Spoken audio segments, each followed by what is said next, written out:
अध्यात्म विज्ञान कोई धर्म या संप्रदाय नहीं है, ये स्पिरिचुअल साइंस है जो कुदरत के कानून पर आधारित है।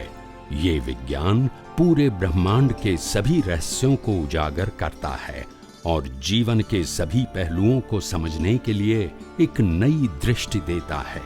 इसी को आर्ट ऑफ विजन कहते हैं, दुनिया को देखने की एक नई दृष्टि, जो अध्यात्म विज्ञानी परम पूज्य स्वामी श्री कमलेशानंद जी के निर्देशन में सनातन सत्य का अनुसंधान कर हमारे जीवन को प्रकाशित करे।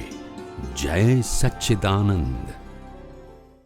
अच्छा, अभी हमारा ये जो हमारी लाइफ रिजल्ट है, राइट, जो अभी लाइफ अभी नेक्स्ट जन्म की प्रिपरेशन करना है, राइट। अभी जो भी है ये जन्म तो जो होने वाला है, तो नेक्स्ट जन्म की प्रिपरेशन मुझे करना है।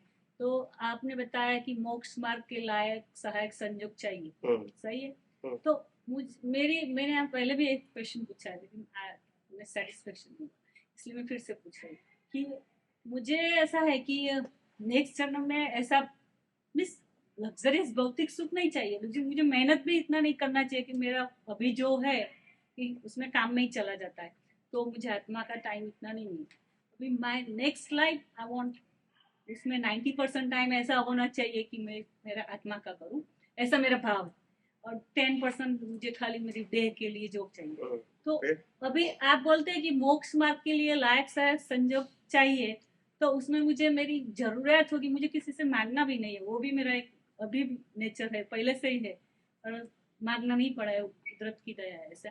तो मुझे अभी नेक्स्ट लाइफ भी ऐसा ही चाहिए कि किसी के मांगना, मुझे वो कंफ्यूज कर रहा है, इसलिए मैं पूछ रही हूँ।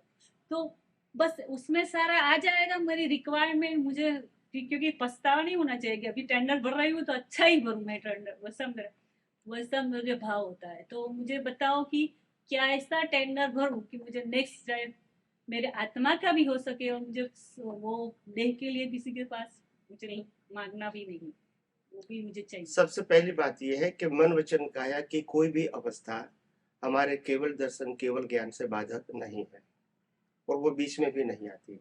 राइट, वो तो है, लेकिन और इसीलिए मेरी लाइफ बाह्य कैसी है, वो सब्जेक्ट आध्यात्मिक नहीं है मगर सोशल हो सकता है। लेकिन एक धीरे धीरे उत्तर दे रहा हूँ आपको, पाचन हो गए इसीलिए धीरे धीरे बोल रहा हूँ, खत्म नहीं हुआ उत्तर। राम ने भी राज्य किया था, युद्ध भी किया था, और वही अवतार में मोक्ष में गए। अर्जुन भी युद्ध किया था महाभारत में, तो वो भी मोक्ष में गए।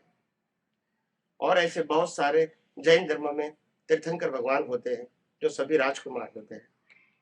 कोई भिखारी के घर में जन्म लेता है, और उसमें से 3 तीर्थंकर थे, 16, 17, 18, शांतिनाथ, कुंथुनाथ, अरनाथ। वो चक्रवर्ती के फॉर्म में पैदा हुए। कौन से फॉर्म में? लास्ट बर्थ की बात करता हूँ, ओके। चक्रवर्ती का मतलब होता है किंग ऑफ 6 कॉन्टिनेंटल, समझ में आया? उसके हुकूमत के बाहर कोई होता, बाउंड्री ही दुनिया, उनकी बाउंड्री क्या है?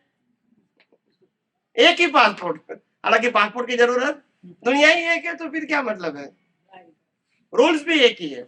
6 खंड, 6 खंड कैसे मिलेगा इसको? पैदा होते ही सीधे मिल जाएंगे, आप समझे?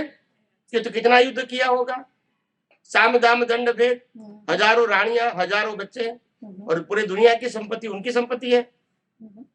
इतना होते हुए भी, युद्ध करते हुए भी, संपत्ति होते हुए भी, बीबी बच्चे होते भी, वही अवतार में केवल ज्ञान, वही अवतार में मोक्ष। लेकिन हमारा नहीं रहता है, वो काम आता है तो मेरा नहीं। जब मैं आपको अलग समझाने की कोशिश करता हूँ कि इतने सारे संजोग भी उसकी मुक्ति रोक नहीं पाए। That is my explanation. Is in nature? Is in nature are you talking about? नहीं, अपना पुरुषार्थ है। नहीं, कहने का मतलब क्या है, जन्म से मौत तक जो लाइफ है वो तो प्रोग्राम है। प्रोग्राम से क्यों डरते हो?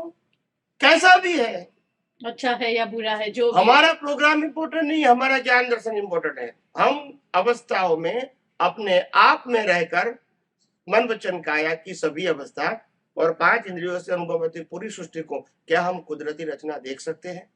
As a observer it is more than enough. फिर ये क्या करता है, वो हमारा सब्जेक्ट नहीं है, ये मैं कहना चाहता हूँ। मेरे को ऐसा लाइफ चाहिए। वह आपको लाइफ चाहिए कि आत्मा की अनुभूति करनी है?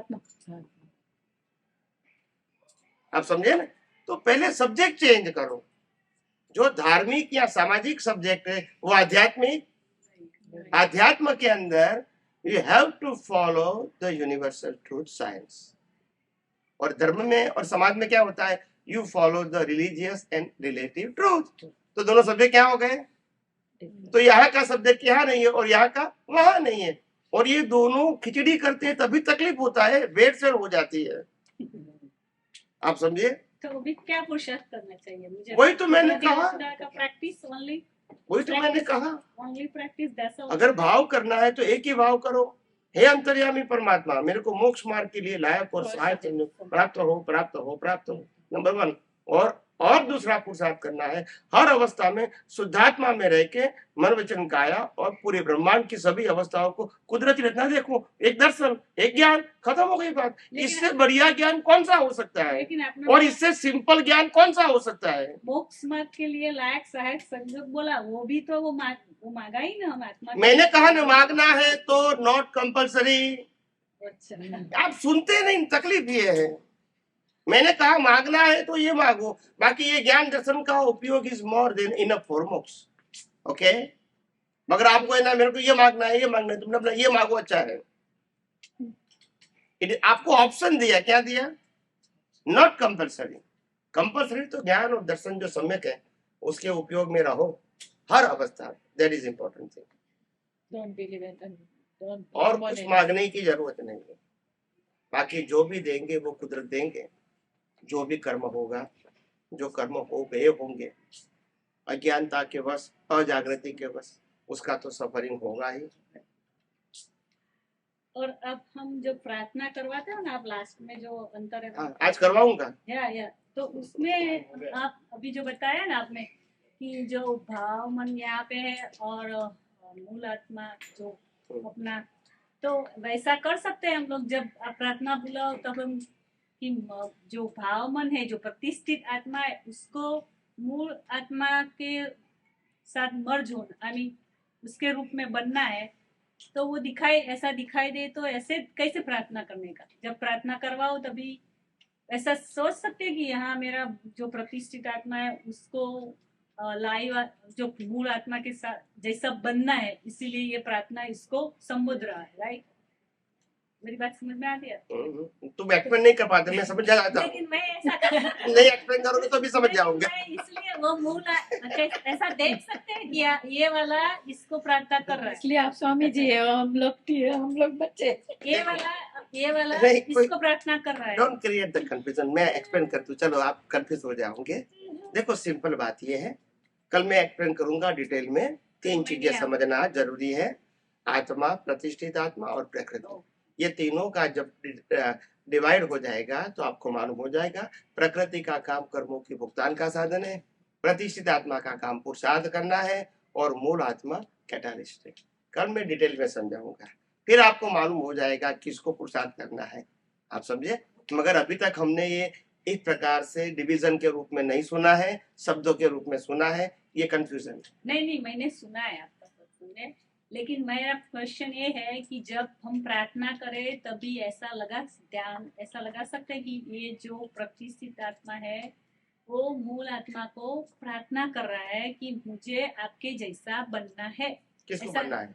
ये प्रतिष्ठित आत्मा को, जो लाइव ईगो है, उसको ही जाना है ना मोक्ष में। इसको बनना है? बनना नहीं है उसको उसके जैसा जो लाइव ईगो है इसको बनना है। उसको बनना भी, उसके पास हम प्रार्थना तो उसके पास ही मांग रहे हैं ना। प्रार्थना करना अलग बात है और बनना अलग बात है। लेकिन उसके जैसा तो बनना मीन्स लाइव ईगो जो खड़ा हुआ है उसको मर्द बाद में डिसॉल्व हो जाएगा अज्ञानता की वजह से। फिर बनने का मतलब क्या आ गया? बनना नहीं है, लेकिन डिसॉल्व होने का है। इसीलिए मैंने कहा कल में विस्तार से समझाऊंगा, ताकि ये इतना ज्यादा एक्सप्लेन करने की जरूरत नहीं है। आप थोड़ा कंफ्यूज है, आप इसको प्रॉपरली प्रेजेंट नहीं कर पाते हैं। डोंट वरी, मैं समझ गया हूँ। अगर ये 3 बातें डिटेल में बताऊंगा तो आपको समझ में आ जाएगा। कल ये सब्जेक्ट मैंने आज ओपन नहीं किया है, मगर तीनों चीज मैं बताऊंगा, कल विस्तार से बताऊंगा, एग्जाम्पल के साथ, सिद्धांत के साथ।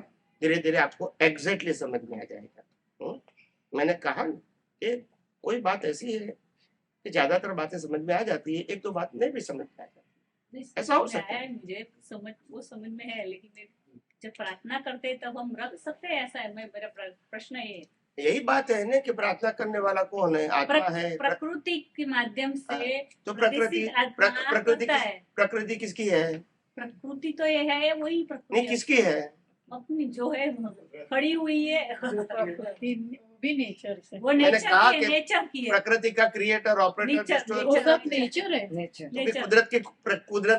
कुदरत ने बनाई हुई और कंट्रोल करने वाली प्रकृति का कंट्रोल हमारे पास है नहीं है।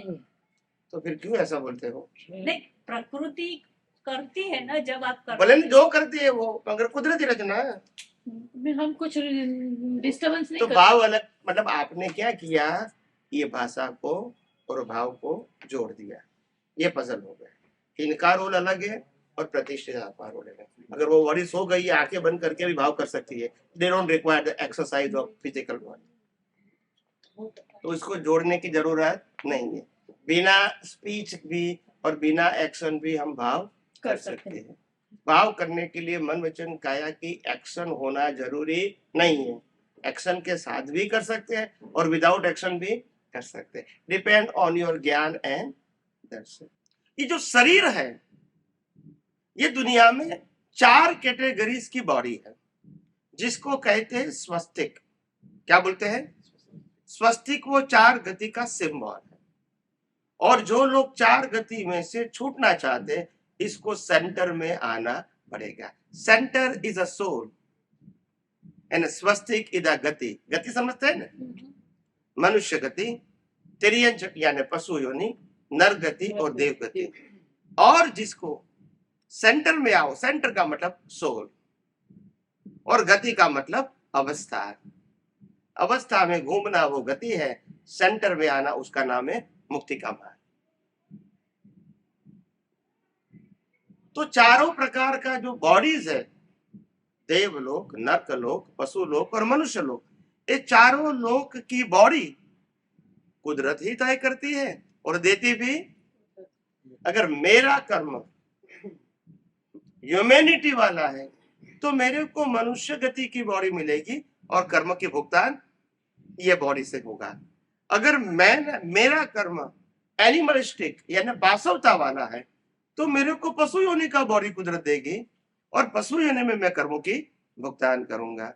अगर मेरा कर्म राक्षसी है तो कुदरत मेरे को नर गति का बॉडी देगी और वहां मैं कर्मों की भुगतान करूंगा। अगर मेरा कर्म डिवाइन कर्म है तो देवलोक की बॉडी मिलेगी, वहां कर्म की भुगतान करूंगा। मगर body is given by the law of nature. एक मिनट।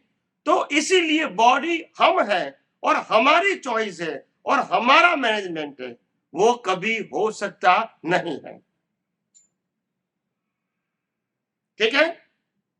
इसीलिए मैं बाद में कहूंगा, इसीलिए पहले मन में से निकाल दो कि शरीर हम है, नंबर 1, और शरीर का कंट्रोल मेरे पास है। ये 2 बातें निकाल दो।